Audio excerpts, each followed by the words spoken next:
Welcome to episode 15 of Out of the Blue. Cracking question this week. Again, something that was raised on a recent masterclass, and this is to do with how you can blend the values of a multi-academy trust with the marketing and communications of a school without diluting that school's identity. So a really good one to get our teeth into this week. I hope you enjoy the conversation, and as ever, I'll be back at the end with a bit more information.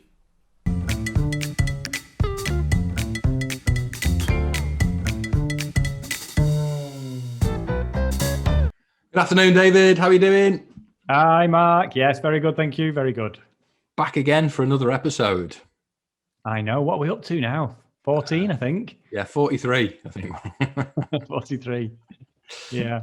It's a good one, this. This is, again, a question I got asked on one of the masterclasses and probably stumbled over more than I care to admit in my answer to it. But no, do you know, this is an issue that gets raised a lot when we're talking to multi-academy trusts. There's a few things that seem to crop up with most of them.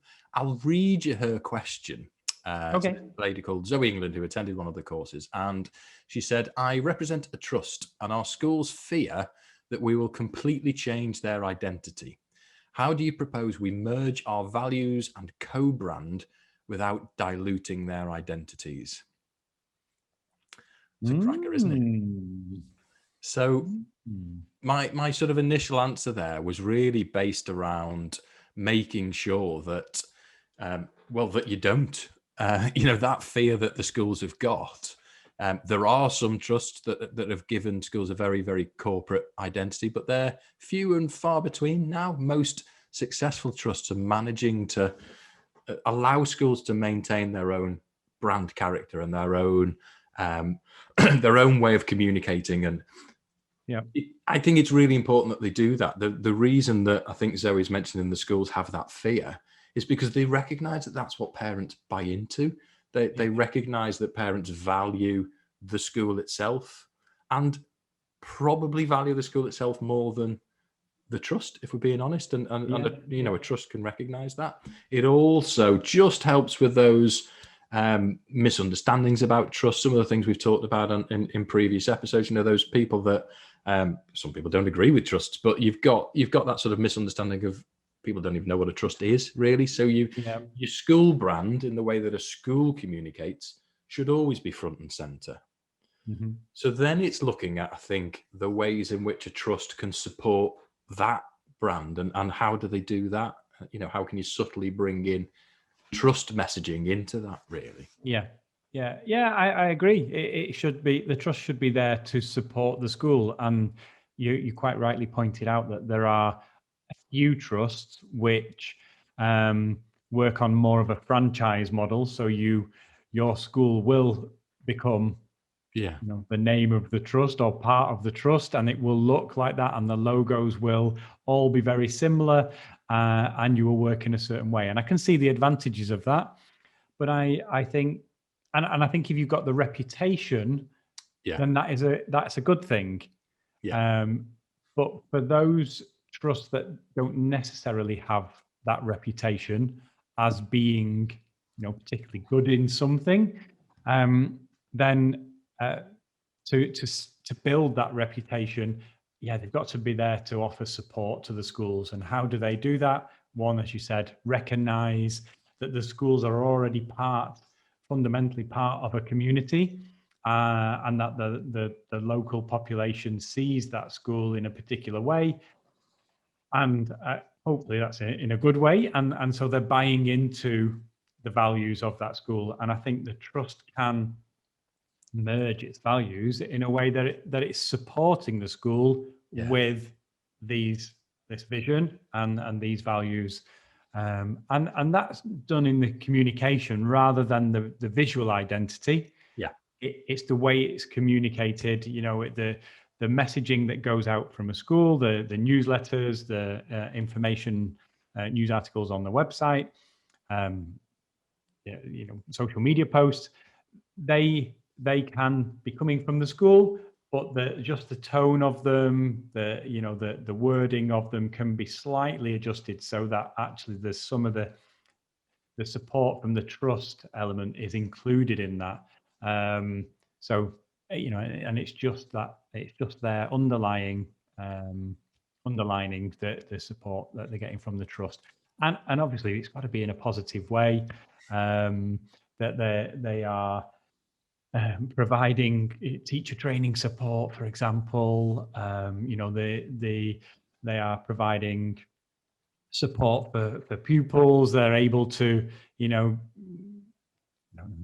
what, do exchanges and things. Whatever a trust supports them with, it has to be spun in a positive way, and that it's supporting the school in that community. It's obviously if a school's got a good reputation already, or a reputation. If it's got a poor reputation and there's actually a requirement to change that communication or the identity of the school, well, that's a different conversation altogether. And actually, a trust should be doing more to change. But again, you would still try and develop a new brand identity for the school front and center that was supported by the trust, even in that situation, really, even when you've got that lack of reputation. But you would obviously then lean on the trust reputation a lot more in the way that you branded that school and the way that you talked about it. So they'd be talking about, the school improvement plan and why the trust is well positioned to provide that, and the quality of teaching staff, and why being part of a trust, expands that exposure to CPD and to staff development, because that all builds trust in the school, I suppose, and that's how the strength of the trust can be used, really. And they can see that the support is there, that that they are actually making a difference. They've got a vision for the future, and whilst it might not have been great previously, actually there's a lot happening to now make a school academy a better place to be. So we've seen it be quite effective, haven't we, when you find those almost like that secondary brand to the trusts, and it can talk about school improvement. It can often talks about shared curriculum, all those things that sort of trusts bring to a school. And then we see that those constituent schools within the trust start to talk about that.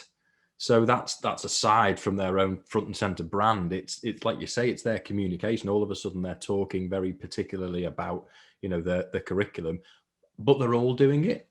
So they're all talking about the strength of that curriculum, and that brings that corporate feel, or at least a feeling of consistency among the trust schools, without having to go and rebrand them all in white and black and very all looking the same. That allows, I think, the real character of the schools to live and breathe. They're able to just bring their own take on that messaging that the trust has. That's where I think we've seen it be very strong and really bring something to the whole trust. And I think there can be a common thread that runs through from the trust, that runs through the schools. But each school will have its strengths, just by the very nature that there are different people in there. The local community is slightly different for each one. But it would be nice to adopt, a common thread. It might be the curriculum. There's a great one which I really love, which I believe comes from the trust, and it runs through all the schools. Yet they're all so different. One likes to or has a reputation for music and is much more musical. Another one is more academic, and they're all quite different. But the common thread is learning through curiosity, being curious, and I love that, the thought of that, about children being curious and experimenting and failing and trying again and learning through curiosity. And I think that's how a trust can support without changing the brand identity. It's finding that common thread that I love that, because you're providing the vehicle for the school's own specific character to be represented, but the vehicle is the trust branding, the trust messaging, which is being curious. That's brilliant. I think that really helps There's a real strength in when you get that in place, when you start looking at trust growth and bringing in new schools, and they can see how that sort of works and how that support happens. And that obviously makes the trust attractive to those schools that are in a position to be to be choosing between a trust, but it can make you a very attractive proposition, I think. Yeah.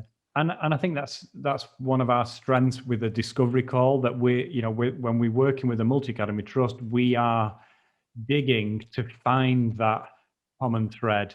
So when knowing and understanding that there are then a number of schools that will be working underneath that umbrella, we need to understand what it is that the trust is bringing. What is that common theme that can then run through the brands of the schools? And I'm not sure whether Zoe was referring to visual identity, but if that was the case, then there can be just little elements of the trust branding that appear within the school branding itself. It can be colors, it can be a graphical element.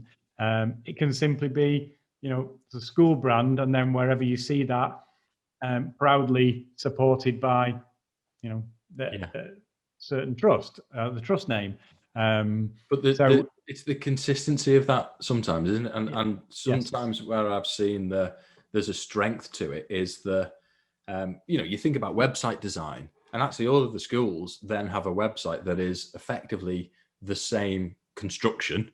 It feels and looks the same, and the trust logo is in the same place on all of them, but the school, it's skinned to be branded to the school. So the school characters coming out in the colors, obviously the school logo, the key messaging, the images that's been used, and actually what those quick link buttons take you to, and where it can be completely different, but the structure gives that feeling of being part of the same trust. So you look from one school to the next and it feels consistent and it looks familiar, and that can really help as well. And again, that's very attractive, I think, when you look. Well, absolutely. And especially then when you consider the operation of a website, and actually updating it, they're not all the same. So anybody at trust level could actually go onto a site and support them with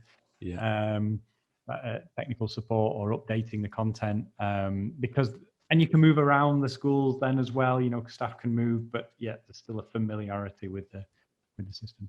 Different topic, but that's how a trust, I think we think and believe, should be supporting schools without changing their identity, branding, visual identity, or otherwise.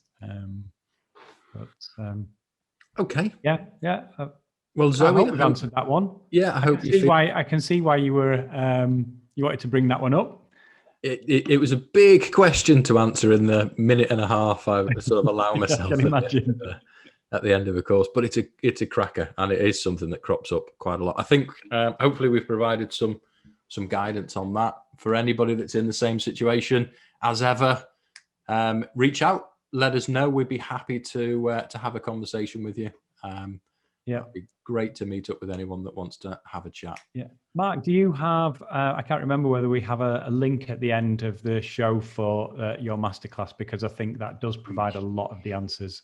We sure do. Yes. Fabulous. So to the end of the show, keep watching past Mark's bit. I don't know where it is, but and there's a link at the end to join the next masterclass. They run every month. We'd love to see you. Love to see you at masterclass. Brilliant. Thanks, David. Okay. Thank you very much, sir. Great to see you. And you. Bye-bye. Bye.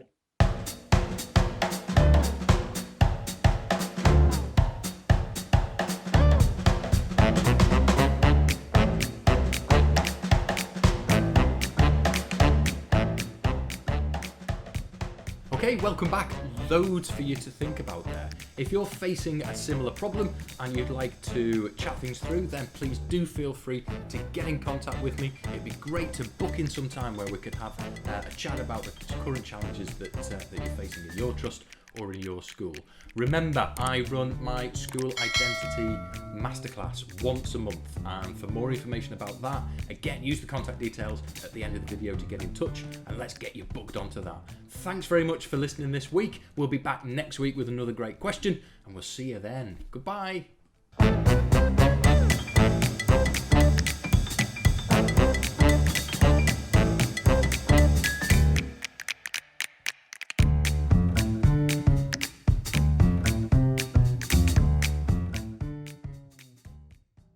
Thank you for watching Out of the Blue, and I hope you enjoyed it. Please subscribe and leave a comment below, and please ring the bell for notifications. I hope I will see you again soon. Bye!